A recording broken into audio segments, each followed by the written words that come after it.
Olá, graça e paz da parte de Deus, nosso Pai, da parte do nosso Senhor e Salvador Jesus Cristo. Olha, tinha alguém perguntando quem era a modelo do meu desenho. Tá aqui, ó. O nome dela é Mia. Mia, essa coisa fofa do Oião. Olha aqui, ó. Ela agora tá com a íris mais acompridada, porque quando é mais à noitinha, aí a pupila dela fica redondinha como tá ali no desenho, sabe? Né, Mia? Então eu trouxe aqui hoje para vocês conhecerem essa fofura da Mia, tá bom?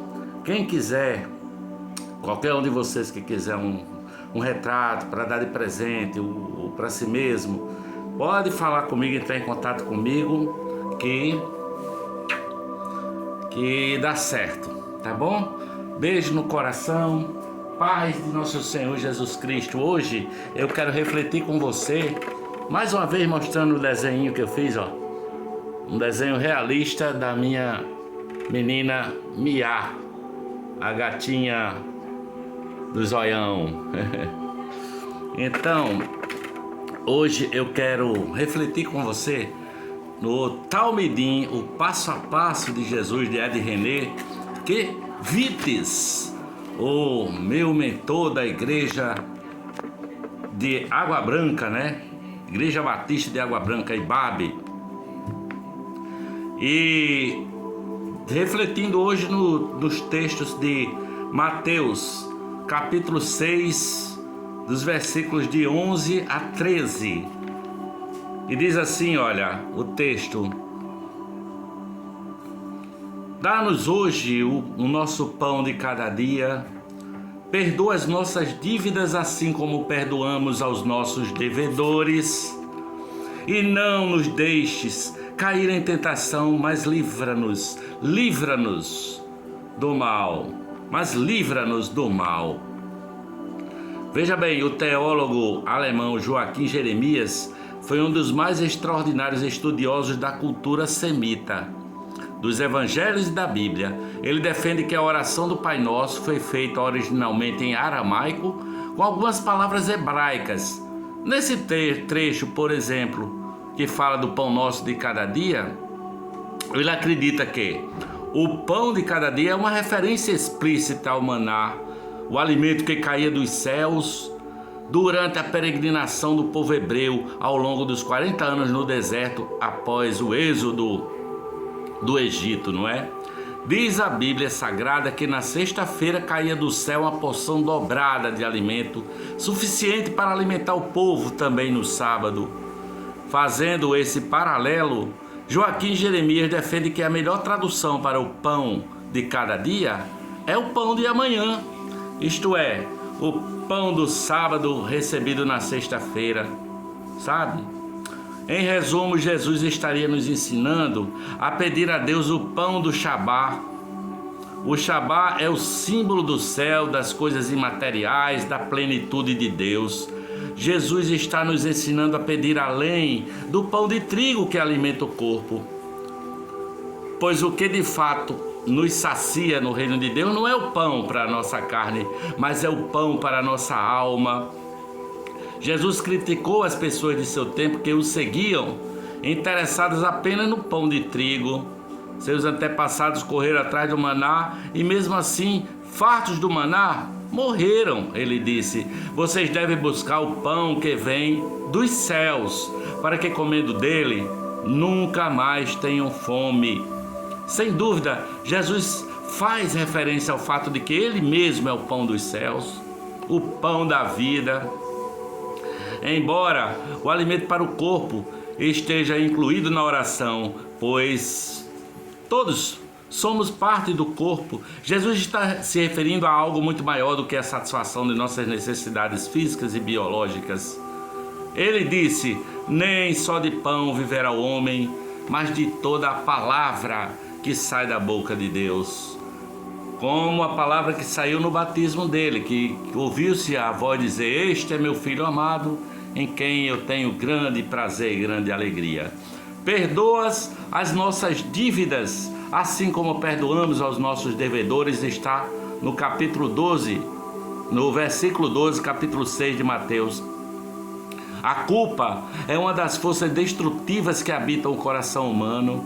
Não somente a culpa, mas também seu sentimento reverso, não é? A imputação de culpa a outro, como noção de que temos algum crédito a receber. As duas coisas se equivalem em força destrutiva, a profunda consciência de que temos uma dívida que jamais conseguiremos pagar e a profunda consciência de que temos um crédito que jamais é depositado em nossa conta. Jesus nos recorda o fato de que somos capazes de contrair dívidas impagáveis não apenas com Deus, mas uns para com os outros. A solução que Deus oferece tanto para aqueles que são devedores quanto para os que sofreram danos irreparáveis é o perdão. No caso de dívidas impagáveis, apenas uma de duas soluções é possível. O relacionamento entre as partes acaba, isto é, se dissolve tragado pela mágoa, ódio, cinismo, indiferença ou desejo de vingança. Ou então, acontece a experiência do perdão. O perdão é algo que Deus inventou para possibilitar a continuidade do relacionamento entre as pessoas que contraíram dívidas impagáveis umas para com as outras. Deus escolheu nos tratar, oferecendo o seu perdão, dizendo: eu sei que sua dívida comigo é impagável, mas eu prefiro sofrer esse dano a perder você. A experiência do perdão é esta: nós acolhemos o prejuízo porque não queremos perder as pessoas. Peça a Deus a capacidade de perdoar, peça a Deus a experiência do perdão, jogue fora suas culpas e jogue fora também as notas de crédito que você ainda espera que sejam ressarcidas por aqueles que lhe causaram mal. Dívidas impagáveis só se resolvem apenas assim, com perdão. Saiba disso. Jesus disse assim, olha, que é preciso perdoar até 70 vezes 7 no mesmo dia, se for preciso. Portanto, experimente tratar, liberar perdão para as pessoas, tá certo? Mateus 6,13, não nos deixes cair em tentação, mas livrai-nos do mal. A oração que Jesus nos ensinou tem como última súplica o enfrentamento do medo do mal. Vivemos em um mundo contingente, onde coisas ruins acontecem a pessoas boas e coisas boas acontecem a pessoas ruins. Todos estamos sujeitos tanto ao sofrimento quanto à boa sorte. Existe no mundo uma dimensão do mal cuja manifestação não pode ser antecipada ou impedida. Mas Jesus não está falando desse tipo de mal. Quando Jesus nos ensina a orar dizendo livra-nos do mal, está se referindo ao mal personalizado, uma força ou um poder que nos ataca e contra o qual devemos lutar. Uma coisa é experimentarmos a contingência da existência, outra coisa bem diferente é deixarmos nos vitimizar, não é? Vitimar, voluntário ou involuntariamente, por uma ação que poderia ter sido resistida e confrontada, sabe? Por essa razão, a súplica, não nos deixes cair em tentação, mas livra-nos do mal, também é interpretada por livra-nos do maligno. Jesus orou para os seus discípulos, pedindo a Deus, não peço que os tires do mundo, e sim que os guardes do mal, seguindo a mesma lógica do Pai Nosso. As contingências da vida afetam todos os que estão no mundo, estamos todos sujeitos a horas boas e horas ruins, mas Jesus pede a Deus que livre seus talmidim do mal. O mal quer nos cooptar para que nos tornemos malvados. Jesus adverte que seus discípulos devem estar preparados para enfrentar o mal e resistir ao maligno.